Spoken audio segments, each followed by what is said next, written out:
Hey everybody. My name's Brenna Silberstein and I'm a Californian. I tell you, that's not how I've been feeling. Thank you.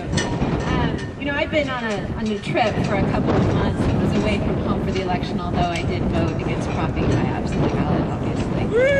But I wanted to say that when I told folks back home that I thought I wanted to take advantage of this nationwide event to join the good folks of Little Rock, people said, "Are you sure that's a good idea?"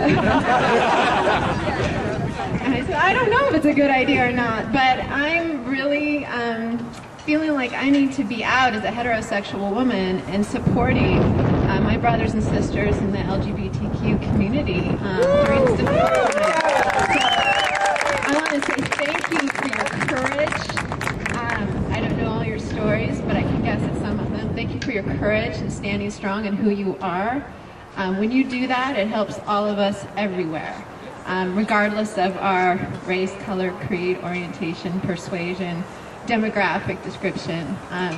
By you standing strong and showing your courage, it encourages every person to be themselves. So thank you for that, and thank you for your hospitality in Little Rock.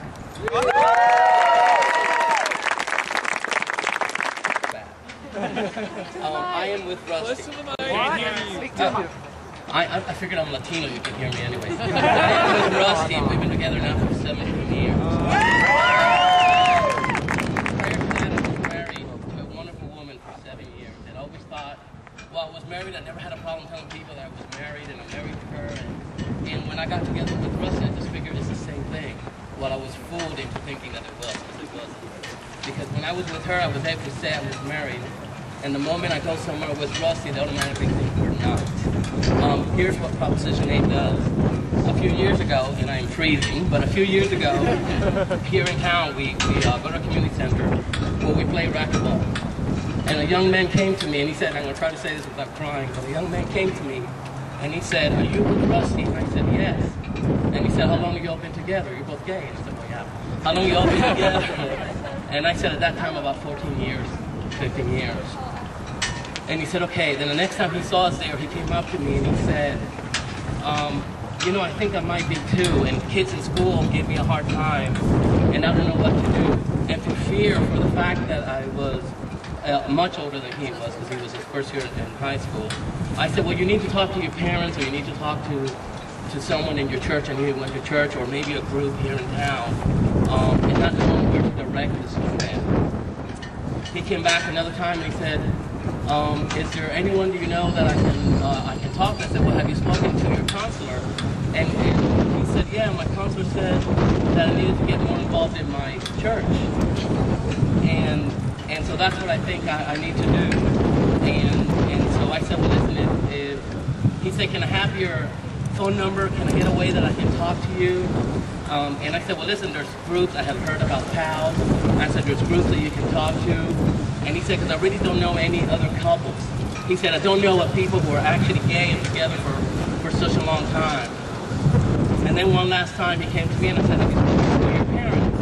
And he said, "Yes, I spoke to my parents, and they want me to go to a therapist, and they want me to get involved with the church." The next thing we got was a knock on the door at 3 in the morning because he had killed himself, from some policemen wanting to know what was our last conversation. And so we went in and we talked to them and told them about our last conversation, about how he was struggling with his sexuality.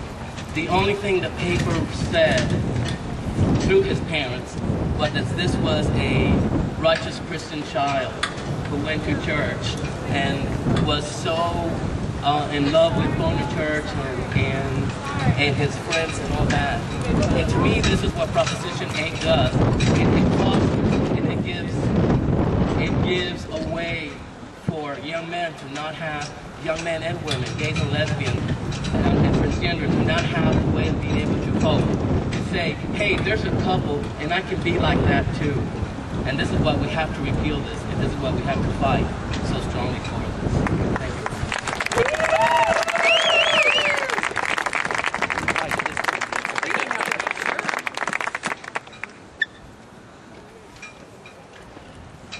Hey everyone, my name's Brian. Let me give a shout out to my husband Mike, who spoke earlier. I got a couple questions. This is going to be short too, by the way. Do LGBT people have equal rights? No. No. Do LGBT people pay their taxes? Yes. There's something wrong here. Yes. We all need to work for what we deserve. We need to talk to people. We need to come to rallies like this. We need to reach out to friends and family, ask them to come to rallies. Be out, be who you are, and be proud of who you are. Yes. Hello, my name is Beth, and I might know some of you and I might not, but I work at a private hospital for kids, and we work with a lot of underprivileged children with mental disorders. And several times there's been this man that came in, I'm not going to use his name just because, you know, for safety purposes, but he is a gay man, and he is out, and he was using his home for foster children. He was taking children into his home that had nowhere to go.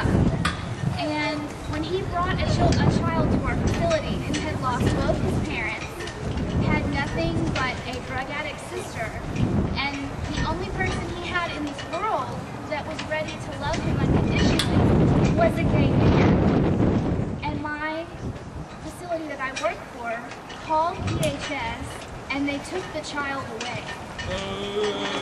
And I have never been an activist before.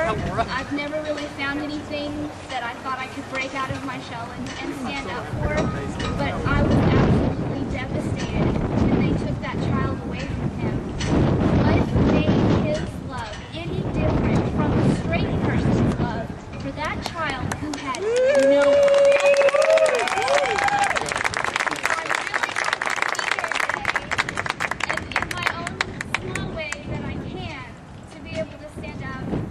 what I believe is right. Hey, my name is Tom. I'm a native Massachusetts man. I was born and raised up there in Massachusetts. Heck, I was living up there when they made the first Supreme Court decision that allowed gay marriage up there.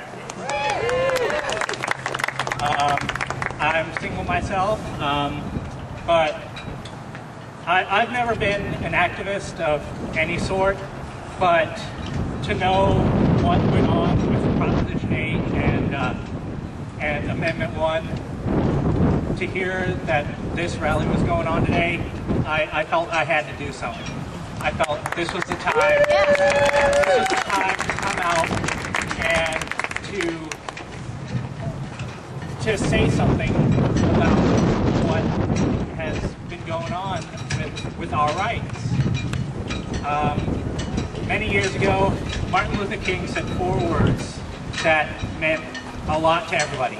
I have a dream. He said those words to help his people to get the rights that they wanted. And those 4 words apply today to us right here, right now.